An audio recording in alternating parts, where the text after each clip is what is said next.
when Prohibition came into place, they allowed, I believe it was beer of less than 0.5% could still be sold.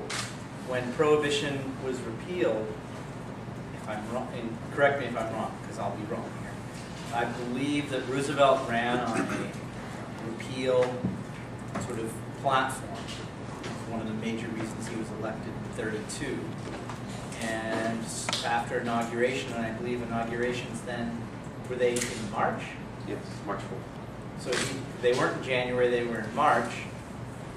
And as opposed to trying to repeal Prohibition right away, what Roosevelt did was, on April 7th, 1933, was he increased that limit from 0.5% to 3.2. And that's where 3.2 came from. It's just an arbitrary number that was chosen. Broadly, Yeah. there were a set of laws that were enacted after Prohibition that were designed to sort of create a gray area where you didn't have the sudden explosion of alcohol and the marketing and the pushing of alcohol on the consumer, but instead it was tempered in various ways in various states. Everything from price controls to controls of where it could be sold to levels of alcohol to ensuring that it was served through or sold and distributed through 3 tiers rather than direct to the consumer, all sorts of laws, and that's kind of the world that we operate in. Both parties by 1932 realized that Prohibition was untenable. I mean, it could no longer be sustained because it was unenforceable. I mean, you had a large federal bureaucracy that was created to enforce it. By 1929, the Bureau of Prohibition, or the Prohibition Unit, their agents, clerks, administration numbered about 3,500 people. It was much larger than the FBI, which is still very young at this time. So with both parties, in 28, the Democrats actually billed the repeal of Prohibition as a law and order issue. And, you know, the Republicans kind of left it up to their, in 32, they left it up to their candidates to decide whether or not they wanted to. You know, it's strange. The gaming industry, depending on what jurisdiction you're in, has either very liberal or very strict liquor laws. You know, in Louisiana, in Nevada, in Mississippi, Atlantic City, you can comp alcohol. You can give alcohol away for free. Missouri, Indiana, Midwest states, typically you charge alcohol. You check for intoxication. You go through a significant amount of training to ensure that people are not overserved. It's one of the it's one of the entertainment options that we deal with each and every day. And as the casino industry has kind of evolved and advanced in this last decade, there is so much more emphasis on the entertainment aspect instead of just the gaming. So the food and beverage programs, the marketing of alcohol has really evolved to where it's a much bigger seat at the table in the gaming industry. The strange thing that since I've been in St. Louis, in Missouri, it's probably the most restricted alcohol marketing that I've ever seen. I mean, for the casino industry. You can't market happy hours. You can't. We can't even co-sponsor like a concert or an event with an alcohol supplier. Missouri is a little freer in part because you have a very large local company here that's held a lot of sway in Jefferson City over the years. Yeah. Schlafly's. We're a legal powerhouse. Prohibition. Even in World War I think the soldiers were allowed so many ounces of alcohol a day. You know? Well, I mean, when you say you hope nothing like that ever happens again, to me, it's happening every day in this country with the war on drugs. No question about it. But I mean, exactly the same to me. Yeah. It's totally, at this point, and I've been involved in it since I was an assistant U.S. attorney and all the way through my career as a prosecutor, locking people up and creating this huge value in drugs that is impossible to quantify. We can leave here and within 5 minutes buy any drug you want to buy, and that's true in every city in this country. And now we have pretty much destroyed northern Mexico with our lust for drugs and our policy of trying to suppress its availability. It's the same thing, and you would think we would have learned something from Prohibition, that it's impossible to keep people from putting something in their body they want to put in it. That's a good point, because before there was Prohibition, there was actually the Maine law passed in 1855 that prohibited alcohol. You had several states passing legislation prohibiting sale and use of alcohol.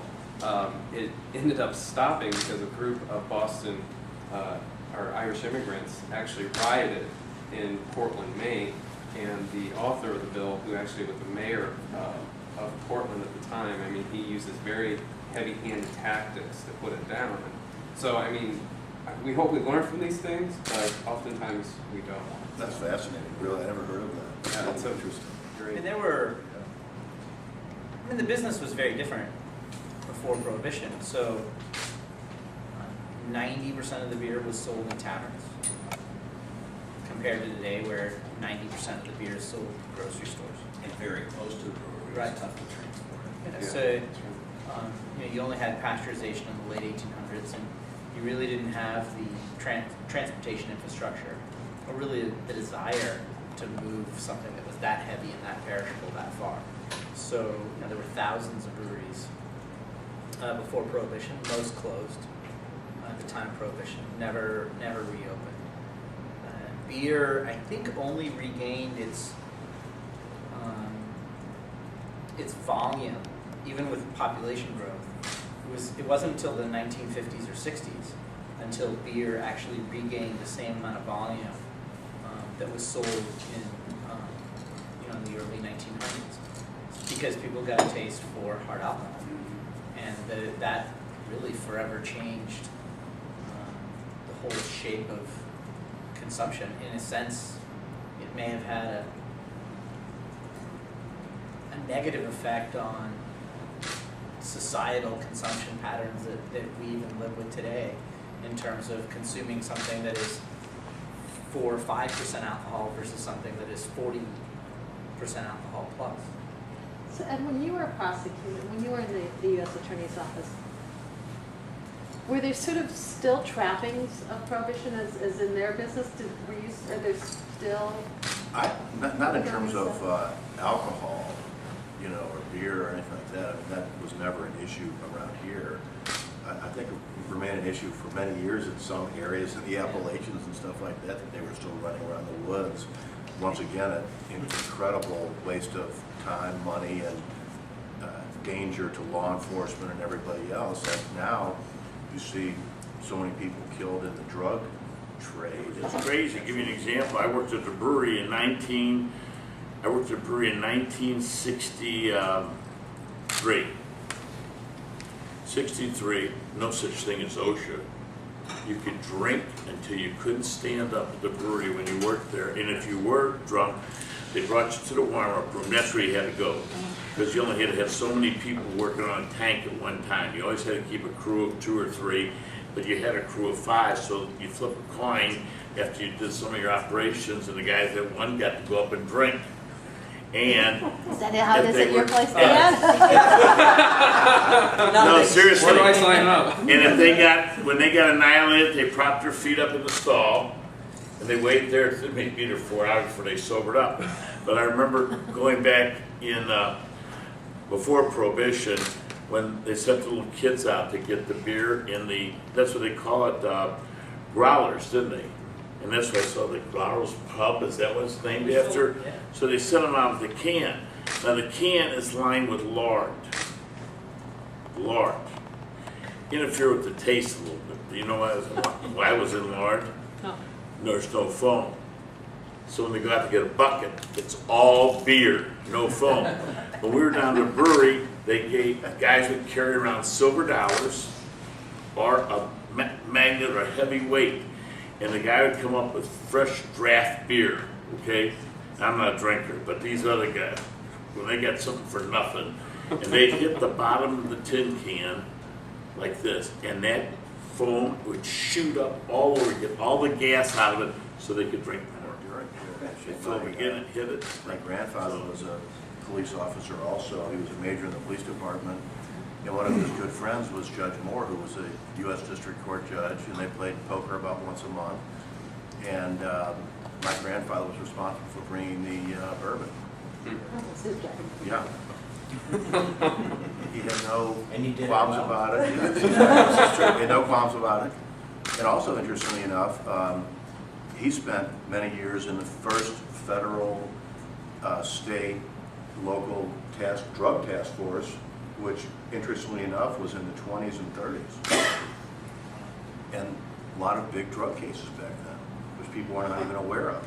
People think that all started in the 60s and 70s, and that was going on. Heroin was a big one, opium with the Chinese population. But they've got books where at the police department, where they list a lot of the cases that he handled that were considered very big dope cases back then. So Todd, how much of your time is spent on regulation versus gaming? A lot. I mean, it's one of the biggest parts of our job now. And it's, you know, you can understand it. It is, we've talked about organized crime here a little bit, but it's one of those things where all these vices, I guess for lack of a better word, this is where they made their money. And whether it was bootlegging, whether it was gambling, or whether it's still sportsbook, that's where they made their money. So the regulations, we're arguably the most heavily regulated industry going. Well, I mean, after Prohibition, they set up a system of distribution that kept the manufacturers, whether it's brewers, distillers, or vintners, away from the consumer. They placed a wholesaler in the middle, and then they placed the retailer there, and then there's the consumer. So they wanted to moderate the abuses that existed before Prohibition, as they perceived them to be, which was a tavern on every corner, which wasn't probably necessary. And in order for the taverns to attract customers, they might have added gambling or prostitution to their tavern. That got people to come in and drink that brewery's beer or drink the spirit. And another reason today also is in that same situation, that could be a 15-year-old kid who's ordering that wine. Well, And that's it could true. be That makes somebody who sense. is going to order a bunch of wine and avoid state taxes. So the state has an interest in making sure that it doesn't go to an underage drinker and that state taxes are paid. And if it comes into a distributor, a licensed distributor, Right, and then that it's makes sense. sold to a licensed retailer, that's all taken care of. From a regulation standpoint, in the healthcare bill is embedded a ruling that restaurants, if you have you have over 20 restaurants? Yeah. So within a couple of years, there will have to be nutrition facts on Kim's menus. Well, we got franchises, they're incorporated separately, they can get around. So there you go. But so Here we go. and, Don't put them on maps. and that's what, yeah. Yeah. So that's where TTB and FDA are having an argument over whether beer is considered food and beer, wine, spirits, and therefore whether it needs to have a nutrition facts panel on the labels. That Did same you study argument in was England? brought up. Yeah. Was it? Oh, absolutely. Right. And that same argument was brought up in 1917 because rather than using yeast and corn and wheat, to make beer and spirits, he said, well, basically the argument for Prohibition was that we should be making bread for our soldiers. And so in 1917, the Lever Food and Drug Act, I think it was called, was passed to regulate how much grain and other goods could be used in the creation of beer and liquor. And it limited, I think it was like 2.5%. Decline in the quality. It of the did. product. It absolutely did. And then from another side, you see the Prohibition movement really gaining ground.